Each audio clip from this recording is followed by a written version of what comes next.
why then not get on the debate stage and debate her? She has shown that she's not interested in having any kind of substantive conversation. It would be an easy fix if you stood up on the debate stage and confronted her about these issues. Our campaign strategy is our campaign strategy.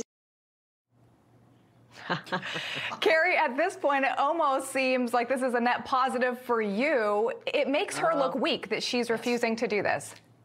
Yeah, her strategy is to hide in the basement and just hope and pray that the dark money from Planned Parenthood and her activist groups that support defunding the police will save the day. We are up in all of the latest polling we've seen by double digits in some of our polls, and we believe we're going to see a red wave here in Arizona that sweeps Katie Hobbs out of public office for once and for all, and for the betterment of all people in Arizona. Speaking of getting rid of Katie Hobbs, a few hours ago it was revealed that the suspect in the attempted burglary at her campaign office is actually, get this, shocker, an illegal immigrant who is wanted by immigration authorities. Now, here's the kicker. At the time of the incident, Katie Hobbs' campaign manager seemed to blame you for spreading dangerous misinformation. You know, the police never attributed any motivation behind it. So now that we know who did it, now that we know it was someone in this country illegally, I'd like your take. Well, right away we were flabbergasted when we found out she was blaming us and trying to make this into some Watergate-style break-in. Turns out it's a man who's homeless. He's got issues, and he's here illegally. So basically, the leftist policies create this type of problem, and Katie Hobbs herself fell victim to terrible leftist policies. And that's why we have the common sense plans to address the chronic street homelessness, to address the drug addiction that we're seeing on the streets by going hard on the border, taking back operational control of our border from the cartels, stopping people from coming here illegally, and restoring law and order on our streets. And that's why we have a movement on our hands. And that's why the people of Arizona will not elect a cowardice Democrat into office for the governor's role. There's too much on the line right now, guys. And she's a coward who won't debate. She's already proved that she wouldn't debate in the Democrat primary.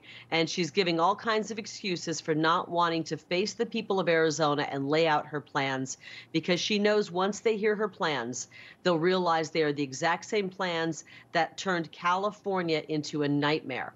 That's what she thinks. You know, she looks to California and she thinks it's utopia.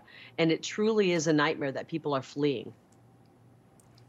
Kari, your detractors, they continue to criticize you on your abortion stance. Just a few hours ago, an article came out from The Guardian. It calls you the new face of MAGA Republicanism, and it goes on to say on abortion that she, referring to you, has been inconsistent. The vast majority of Arizonans believe that abortion should be legal in at least some cases, and Lake has called abortion the ultimate sin and has provided muddled messages about her stance. How do you respond to attacks like these? Well, first of all, that's a bunch of garbage. I have spoken out very plain and simple. I am pro-life. I want to save as many babies as possible. And I want to provide true choices to women.